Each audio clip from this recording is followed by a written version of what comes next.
Every soldier imagines the moment they return home. After months of dust, gunfire, and nights under foreign skies, they dream of the ordinary, the smell of familiar air, the warmth of a front porch light, the sound of a loved one's voice just down the hall. For Staff Sergeant Philip Benjamin, that moment was supposed to be perfect. He had counted the days, marked them on his calendar overseas, and carried the thought like armor through Afghanistan. It was July, humid and heavy in Chicago, when the taxi pulled up in front of his red brick two-story home. The clock read 2:17 a.m. The neighborhood was still, too still. His return was 3 weeks earlier than scheduled, a carefully planned surprise for Lucy, his wife of 10 years. He had even bought her a white gold necklace from Dubai, something special to mark their anniversary. He pictured her expression when he placed it in her hands. Shock, then joy, then maybe tears. The driver, an older man named Earl, lifted the soldier's bag onto the curb and offered a quiet salute of respect. "Welcome home, soldier," he said, his voice gravelly but kind. Philip smiled, tucking away the thought of Lucy's face when she opened the door. "They don't know I'm coming," he confided, refusing to spoil the surprise. Earl just nodded knowingly, got back into his cab, and drove off into the night. And then, as Philip stood there looking at the home he'd left behind, he felt it. That small, unshakable wrongness. A soldier knows when something is out of place. He couldn't name it yet, but he felt it deep in his gut. And in the next few minutes, that feeling would unfold into something bigger than betrayal. Something that would change everything. At first, it was subtle. The kind of detail most people would brush aside. But Philip wasn't most people. Combat trains your eyes to notice patterns, absences, things that don't belong. And what didn't belong was sitting right in front of him. A black Chrysler 300, bold custom rims glinting under the street lamp. Windows tinted so dark they seemed to swallow light. Philip frowned. He didn't recognize the car. His neighbors weren't flashy types. Teachers, retirees, a mailman he'd known for years. This car looked like it belonged in a music video, not on South Shore Drive. He tried to shake it off. Maybe a guest, maybe someone visiting late. But the knot in his stomach didn't loosen. Then came the porch. Lucy always left the light on when she knew he was away. It wasn't just a habit, it was a promise. A light meant someone was waiting, someone cared. Tonight, the bulb was dark. The garden, normally trimmed with the precision of Lucy's pride, looked neglected. Weeds poked through the flower beds. Empty beer bottles lined the railing like careless trophies. He inhaled as he stepped closer. The air was thick with unfamiliar scents. Not the soft floral perfume Lucy wore, not the warmth of home-cooked meals. Instead, a sharp mix. Men's cologne, pungent marijuana smoke, stale beer. He froze in the entryway, eyes landing on the wedding photo that had sat on their table since the day they moved in. It wasn't upright anymore. It was face down, as though someone had deliberately turned it away. Philip's breath tightened. His training whispered instructions. Stay calm, stay quiet, assess. He set down his duffel bag and climbed the staircase slowly, his boots making no sound against the carpet. Every step felt heavier, and with every step, the sounds from upstairs grew clearer. Muffled at first, then distinct. A bed creaking. Breathless voices. One voice unmistakably his wife's. By the time he reached the bedroom door, barely cracked open, the truth was already clawing at his chest. Light spilled into the hallway, and with it came the sounds of betrayal he couldn't unhear. But what he was about to see would cut deeper than any wound he'd faced overseas. The mind doesn't always process betrayal in order. It breaks it into fragments. That's what Philip saw as he pushed the door open, yellow lamplight against the walls. Sheets tangled in chaos. Lucy's legs around another man. A tattoo sprawling across the stranger's back. And on a nightstand, their wedding photo, watching the scene in silence. Time froze. No one moved. Then Lucy's scream pierced the room. The man twisted away from her, rolling off the bed. His hand darted to the floor. In the glow of the lamp, something metallic caught the light. A gun. Philip didn't think. Training did the work for him. 2 steps, fast as instinct. He grabbed the man's wrist before the weapon could be raised.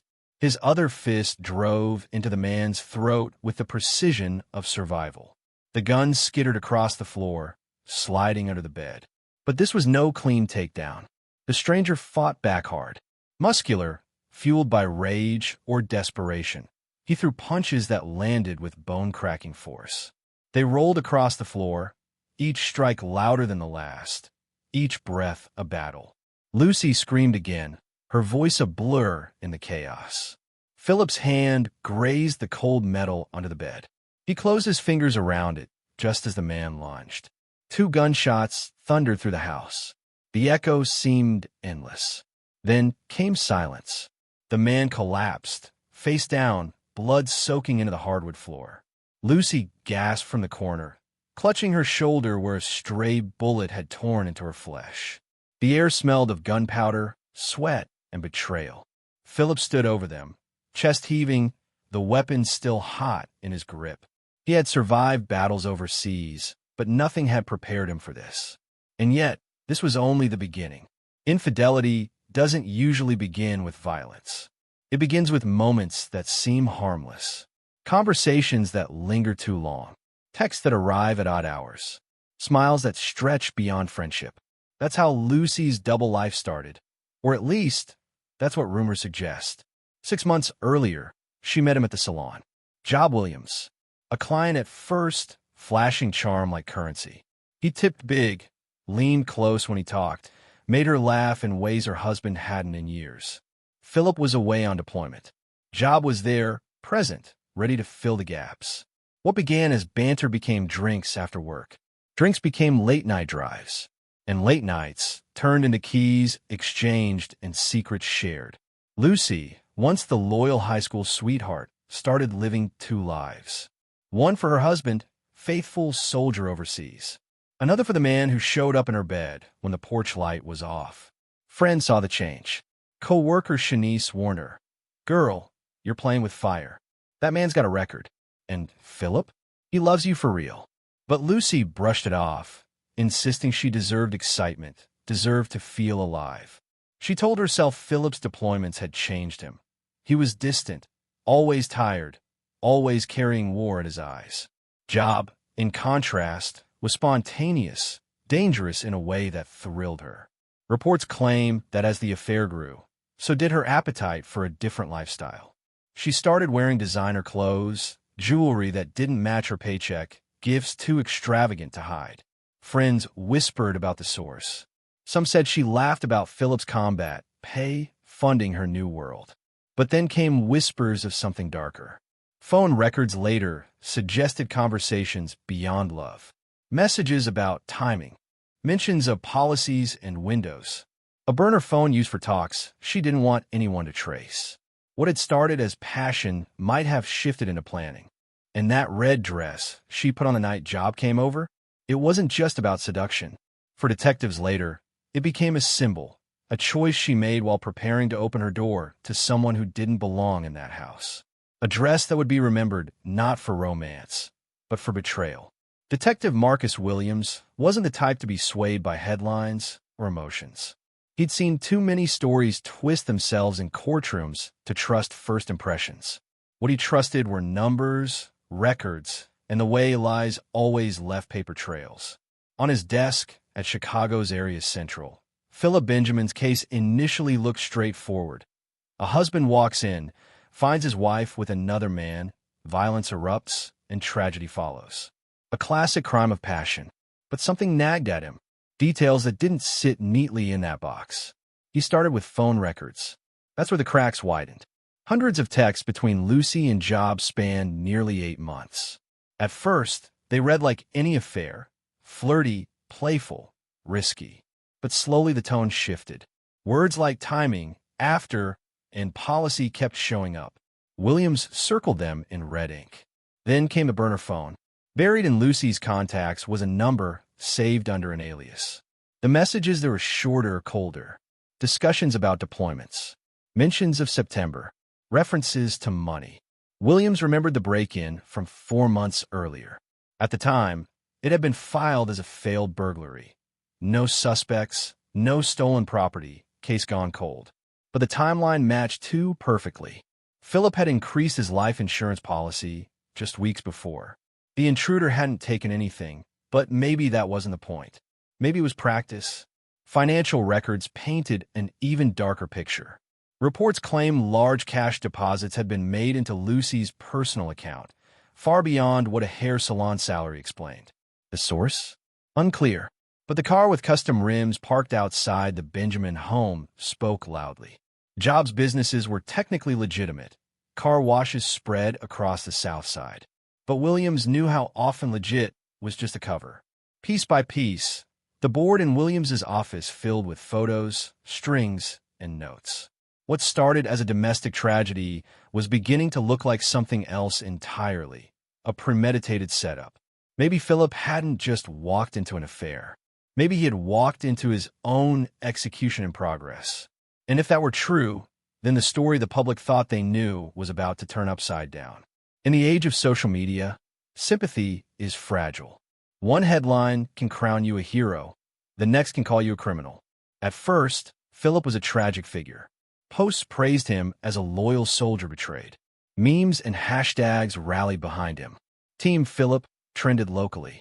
Lucy, on the other hand, was vilified as the unfaithful wife who destroyed a war hero's homecoming. Then the leaks started.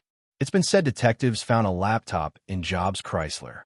On it, search histories about poisons that leave no trace, staged accidents, and how to disguise murder as battlefield chaos. Whether every detail of those searches was confirmed or not, the rumors spread like wildfire. Reports claimed Jobs' phone contained recordings, conversations where Lucy's voice allegedly discussed making sure the timing lined up with deployment and insisting that it has to look clean.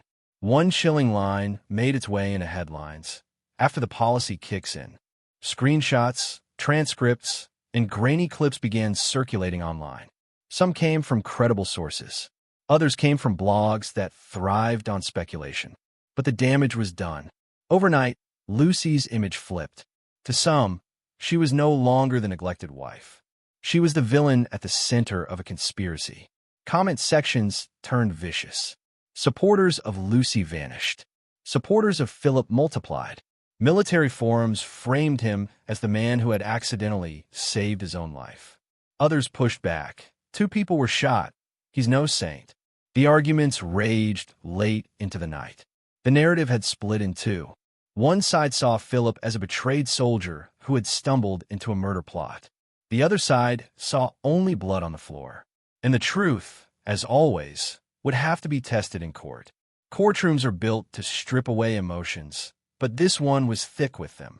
On one side sat veterans in uniform, neighbors clutching rosaries, and Philip's family. On the other sat Lucy in a wheelchair, her arms still in a sling, flanked by her parents who could barely meet Philip's eyes. For Philip, prosecutors agreed to reduce the charge. They acknowledged the context: an armed man, a chaotic fight, a soldier acting on instinct. His lawyer leaned heavily on his clean record, his decorated service, his lack of any prior violence. He wasn't a criminal, she argued. He was a man who walked into a nightmare. For Lucy, the weight of evidence grew unbearable. Detectives presented phone records, financial transfers, and the suspicious timing of the break-in. Emails painted discussions of Plan A and Plan B. Plan A: make Philip's death look like a combat accident overseas. Plan B: hire contractors to stage something stateside. Plan C: poisons, crashes, or anything else that could pass as tragedy. Her defense tried to paint her as manipulated. They argued Job pressured her, exploited her loneliness, fed her promises. They pointed to Philip's trauma from war, suggesting she was scared, overwhelmed, searching for escape. But the recordings didn't support that. In one, it was Lucy's voice pushing urgency. "I'm tired of playing wife. We need to make this happen." Witness testimony only deepened the cracks. Shanice told the court how Lucy had changed, how she laughed about Philip's money funding nights with Job. A cousin of Job admitted to helping with insurance documents, fast-tracking policy changes. The jury didn't take long. For hours of deliberation. When they returned, the verdict rang clear: guilty on all counts. When the cameras left, the consequences stayed. Lucy was sentenced to 25 years. Her sobs echoed as deputies wheeled her out of the courtroom. Her parents walked silently behind, their faces gray with shame and disbelief. Philip, though spared prison time, didn't walk away free. He accepted a plea deal: involuntary manslaughter, probation, mandatory counseling. The judge noted that his actions occurred under extraordinary circumstances. Still, the law demanded accountability for the life lost. Around them, ripples spread through the community. The salon where Lucy worked shuttered for weeks before reopening under new ownership. Shanice opened her own shop, naming it Loyalty First. Jobs car wash chain was dismantled, assets sold to cover debts and legal settlements. His children from a previous relationship inherited what was left. Philip resigned from the Army, his discharge labeled medical. He began speaking at veterans groups, not about battlefield trauma, but about betrayal, survival, and how war doesn't always stay overseas. The house itself didn't survive either. It sold quickly, below market value. New owners gutted the master bedroom, tearing out the floorboards, repainting the walls, stripping away everything that could remind them of blood. But no renovation can erase history. And in his new apartment, Philip stared at divorce papers for weeks before signing. His pen hovered, memories flooding back: prom night, wedding day, anniversaries. In the end, he signed because sometimes moving forward means admitting the past cannot be saved. Not everything in this story is clear. Some of it remains in the gray. Rumors suggest offshore accounts were involved, but not all transfers were ever traced. Reports claim Jobs' network reached into organized crime, though prosecutors stopped short of making those allegations official. It's been said Lucy may have talked to more than one person about opportunities to take care of the problem while her husband was deployed. These claims live in court transcripts, media reports, and internet forums. Some are fact, others speculation. The line between them blurred in the public's imagination. What isn't in dispute is the outcome. A soldier came home to betrayal. A man died on the floor of his bedroom. A woman was sentenced for conspiring to kill the husband she once vowed to love, and a community was left asking how love, money, and lies could burn so hot and so destructive. For Philip, the battlefield he survived wasn't the one that scarred him most. Afghanistan gave him nightmares, but home gave him something worse. The knowledge that the person he trusted most had not only betrayed him, but may have been planning his death. He still receives messages, some calling him a hero, others calling him dangerous. He ignores them. His story is quieter now. Veterans halls, counseling groups, late-night walks where no one recognizes him. Lucy serves her sentence, her name remembered less as a wife and more as a warning. A warning about how loneliness can twist into greed, how secrets can snowball into conspiracies, how betrayal cuts deeper than any bullet. The house on South Shore Drive has new paint, new owners, new life. But neighbors still whisper when they pass. They remember the sirens. They remember the headlines. And they remember the soldier who came home too soon. Because some stories never really end. They echo. They live on in rumors, in cautionary tales, in the quiet moments when someone asks themselves, how well do I really know the person sleeping beside me?